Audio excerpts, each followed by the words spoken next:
ఏదైనా పెద్ద సినిమాలు రిలీజ్‌కున్నాయి అంటే టికెట్ రేట్లు పెంచమని, లేదంటే ఒక అడిషనల్ షో ఏయమని గవర్నమెంట్‌కి అర్జీ పెట్టుకుంటారు మన నిర్మాతలు. మనకు రెగ్యులర్‌గా తెలిసిన విషయమే. రీసెంట్ డేస్‌లో మనం 'కల్కి' కూడా చూసాం. అదనపు షోలు వేసుకోవడానికి కానీ, లేకపోతే టికెట్ రేట్లు పెంచుకోవడానికి కానీ, ఆహ్, ఇట్లాంటి వాటికి కొంచెం పర్మిషన్ తీసుకోవడానికొస్తారు. ఈవెన్ గవర్నమెంట్ అండ్ సినిమాటోగ్రఫీ మంత్రులు కూడా హామీ ఇస్తారు. సరే చేసుకోండి అని.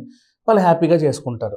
ఇది మొన్నటి వరకు ఉన్న వ్యవహారం. కానీ రీసెంట్‌లీ తెలంగాణ ముఖ్యమంత్రి రేవంత్ రెడ్డి గారు ఒక చిన్న లిటిక్ అనేది పెట్టాడు. ఏంటంటే చిరంజీవి గారు ఒక డ్రగ్స్ యాడ్ చేశాడు ఫ్రీగా. అంటే ఐ మీన్ డ్రగ్స్ గురించి అందరికి అవగాహన కల్పియడానికి, ఒక అవేర్‌నెస్ కల్పియడానికి, దానికి బానిస అవుతున్న యూత్‌ని జస్ట్ కొంచెం మేల్కొల్పడానికి ఆయనంటూ ఒక యాడ్ చేశాడు. ఇది సమాజ సేవ చేసే యాడ్ కదా! దీనికి నేను ఎందుకు డబ్బులు తీసుకోవాలి అని చెప్పి తను ఫ్రీగా చేశాడు.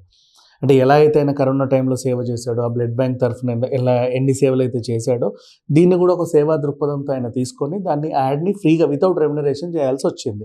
ఆ విషయం రేవంత్ రెడ్డి గారి దృష్టికెళ్ళిన తర్వాత తను కూడా అప్రిషియేట్ చేస్తూ తను ఒక నిర్ణయం తీసుకున్నాడు.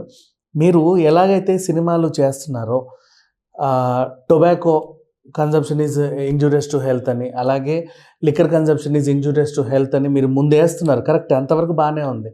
1 నిమిషం, 2 నిమిషాల యాడ్స్ డ్రగ్స్ గురించి, అలాగే సైబర్ క్రైమ్ గురించి కూడా మీరు వేస్తే బావుంటది.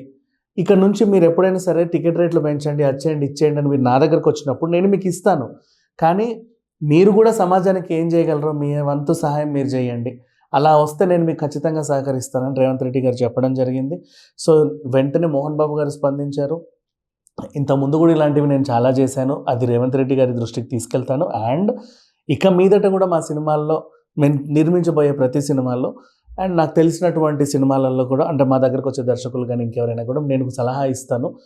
1 నిమిషం, 2 నిమిషం నిడివి గల జస్ట్ ఒక చిన్న వీడియోలు, అంటే డ్రగ్స్ వల్ల సమాజం పాడవుతుంది, గంజాయి వల్ల యూత్ పాడైపోతుంది, అండ్ అలాగే మన సైబర్ క్రైమ్ వల్ల ఎలాంటి మోసాలైతే జరుగుతున్నాయి, ఇట్లాంటి వాటి మీద అవగాహన కల్పించే వీడియోలు చేస్తాను అని కూడా ఆయన చెప్పారు. అండ్ ఇప్పుడు మనం గుర్తు చేసుకోవాల్సింది ఏంటంటే, ఇక మీదట సినిమాలు తీసే వాళ్ళందరూ కూడా దీంట్లో మేము ఎట్లాంటి యానిమల్ హార్మ్ చేయలేదు, చిన్నపిల్లల్ని బాధించలేదు, అది లేదు, ఇది లేదనే సర్టిఫికేట్లు తెచ్చుకుంటారో, రక్తపాతం లేదు, అశ్లీలత లేదు, అండ్ వాడి కథ కాదు, వీళ్ళ కథ కాదు, మా ఓనే అని డిస్క్లైమర్లు వేసుకుంటాం కదా.